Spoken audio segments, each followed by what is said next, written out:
In a sport where height is everything, how does a man standing only 5 feet 6 inches dominate a contest that's all about flying high? Enter Spud Webb. The NBA Slam Dunk Contest isn't just any event. It's a stage designed for stars like Julius Erving, Michael Jordan, Dominique Wilkins, and Vince Carter to show off their superhuman abilities.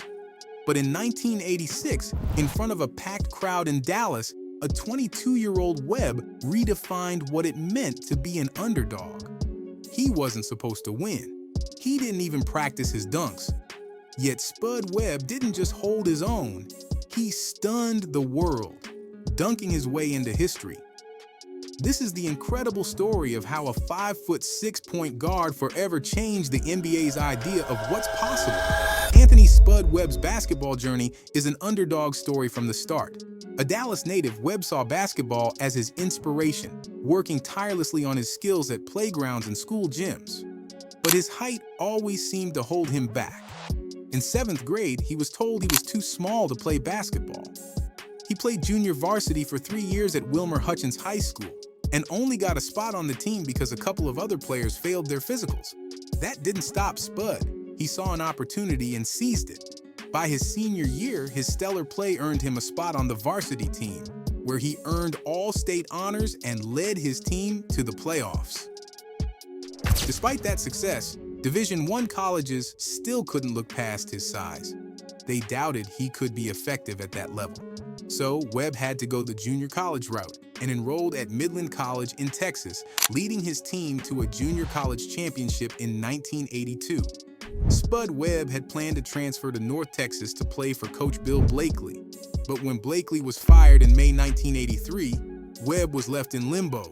He was ready to work a job at his father's shop near Fair Park in Dallas. But Blakely, still believing in Webb's talent, contacted his friend Tom Abate-Marco, an assistant coach at North Carolina State University. Blakely invited him to watch Webb play in a summer league game at the MLK Recreation Center. Impressed by Webb's performance, Abate-Marco arranged for Spud to meet NC State head coach Jim Valvano. One version of the story goes that when Coach Valvano first saw Webb at the airport, he turned to Abate-Marco and joked, "If that's Spud Webb, you're fired." But by the end of the recruiting visit, Webb had changed everyone's mind. He would become a D1 athlete after all. Webb played for NC State during the 1983-84 and 1984-85 seasons, averaging 10.4 points and 5.7 assists. His teammate, Nate McMillan, said, "He was a rock star at NC State. The nation fell in love with his game." Spud had impressed enough NBA decision-makers to be selected by Detroit in the 4th round of the 1985 NBA draft. But he didn't make it through training camp with the Pistons. However, his gritty performance in the tryouts earned him a chance with the Atlanta Hawks, where he caught the attention of Dominique Wilkins, who urged head coach Mike Fratello to keep Webb on the team. Spud became the shortest player in NBA history when he broke into the league. "No one took me seriously because I was so short," Webb recalled. "Even when I said I'd make it to the NBA, people laughed." Another set of doubters down for Spud, but his teammates knew Webb could play. Atlanta's starting point guard, Doc Rivers, now an NBA head coach, was out at the start of the season with a hand injury. After watching Spud in practice, Rivers told Dominique Wilkins, "I better get healthy fast," knowing the new guy might seriously threaten his playing time.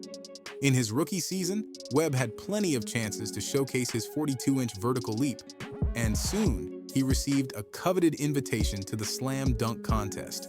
The fact that the All-Star Weekend was in his hometown Dallas made it even more special, though many saw it as a novelty act and a favor to the local crowd. A 5'6" guy competing with the best dunkers in the league? Really? The average height of his 7 contest opponents was 6 feet 6 inches, a full foot taller than Spud. And it wasn't just his height that worked against him. Webb couldn't even palm a standard basketball, which limited his dunking options. To make things worse, he hurt his ankle just a week before the contest and couldn't physically practice his dunks, as if the odds weren't stacked high enough already. But when the contest began, Spud's first attempt, a double pump reverse dunk, immediately silenced the skeptics and gave 16,573 spectators at Reunion Arena something to cheer for. He scored 46 points with the judges and earned a look of sincere respect from Dominique Wilkins on the sidelines.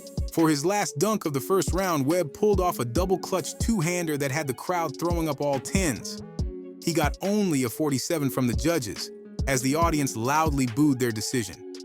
Despite being an underdog, Webb finished the first round as the top scorer with 141 points, setting up a showdown with Wilkins in the semifinal. Webb opened the second round by tossing the ball from behind the three-point line, letting it bounce once before catching it for a reverse dunk, earning a perfect score of 50. Dominique answered with a powerful windmill that sent a loud thump through the arena, but the judges only gave him 46.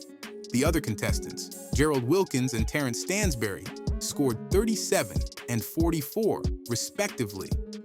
For his next dunk, Spud kept it simple with a tomahawk, but his takeoff from the dotted line and his small stature made it look like he was truly flying. He scored 42 points. Dominique roared back with a double-clutch slam, expecting a perfect score, but receiving 47. Webb and Wilkins were tied at 138 points going into the final round, setting up a true David versus Goliath finale. Spud started the final round with a 361-handed dunk, an impressive feat considering he couldn't palm the ball. The judges awarded him a perfect 50. Wilkins rushed his response, botching his first attempt, but recovering with his own 361-hander on the second to earn a perfect 50 as well. It all came down to the final dunk. With the crowd cheering behind him, Spud stepped onto the court, took a moment to collect himself, and tossed the ball off the floor. The ball bounced up, hit the right side of the square on the backboard. Spud soared. He caught the ball perfectly into his outstretched hand and slammed it in, bringing the crowd to their feet and earning Webb yet another perfect score from the judges. Wilkins needed a perfect 50 just to tie. He went for a two-handed windmill. NBA legend Rick Barry, one of the commentators, said, "That was impressive, but I don't think that's a 50." The crowd agreed, chanting, "Spud, Spud, Spud." I don't think that dunk by Dominique was a 50. Let's see what happens as the crowd chants Spud. The judges gave Wilkins a 48, sealing Spud Webb's victory as the 1986 Slam Dunk champion. Dominique had no complaints. Spud won it fair and square. He was incredible.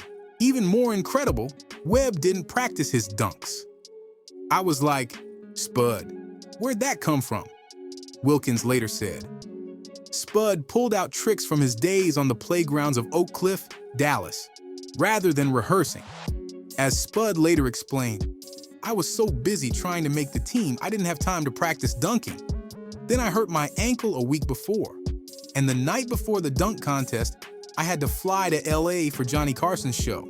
I didn't have time to practice." Doc Rivers told Webb that the dunk contest would stay with him for the rest of his life. Rivers was right, and Webb would go on to become a patron saint for every undersized basketball player who ever dreamed of throwing down a dunk. After that unforgettable contest, Webb earned something many players strive for: respect. Not just from fans, but from his peers. Magic Johnson later remarked, "What Spud did was amazing. He's not just a guy who can dunk, he's a guy who can play. I always felt like I had to prove myself," Webb reflected. "I never stopped working." He also added, "You just want to be known as a basketball player." Most basketball fans remember Spud as the 1986 Slam Dunk Contest winner and a participant in 1988 and 1989, but he was much more than that. In his first few seasons in the NBA, he carved out a role as a solid contributor behind the Hawks' starting point guard, Doc Rivers. However, in the 1989 to 1990 season, Webb showed he could be more than just a backup. When Doc Rivers missed nearly half of that season with a herniated disc, Webb stepped up admirably, averaging 11.3 points, 7.2 assists, and 1.4 steals in 46 starts. He proved he could handle a bigger role when given the opportunity. The league took notice, and before the 1991 to 1992 season, the Sacramento Kings traded for Spud to make him their main point guard.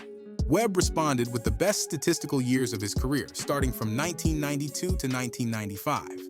In his first season with the Kings, he posted career highs of 16.0 points and 7.1 assists per game. He also led the NBA in free throw shooting in his final season in Sacramento with an impressive 93.4% in 1994 to 95. Spud Webb's legacy teaches us that greatness comes in all sizes, and with hard work, anything is possible. What was your favorite moment from his legendary dunk contest? We'd love to hear your thoughts in the comments. And don't forget to subscribe and hit the bell so you never miss out on our content.